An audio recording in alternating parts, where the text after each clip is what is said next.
I'll serve the kohlrabi noodles with a peanut sauce based on the tangy almond sauce from Sweet Potato Soul, which I will link below. It's delicious. I saute some red peppers and tempeh in some coconut oil, and when they're ready, I'll steam the kohlrabi noodles right in the same pan.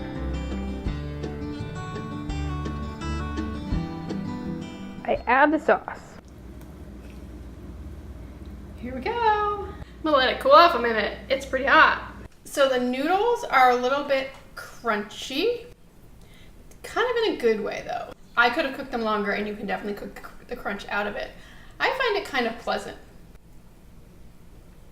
So I'm happy with how long I cooked them. I have no idea how long I cooked them though. So we'll see what I do with them next time, but I definitely would do this dish again. And whether or not you decide you want to brave kohlrabi noodles, I do highly recommend if you're looking for a peanut sauce recipe. That one is so good.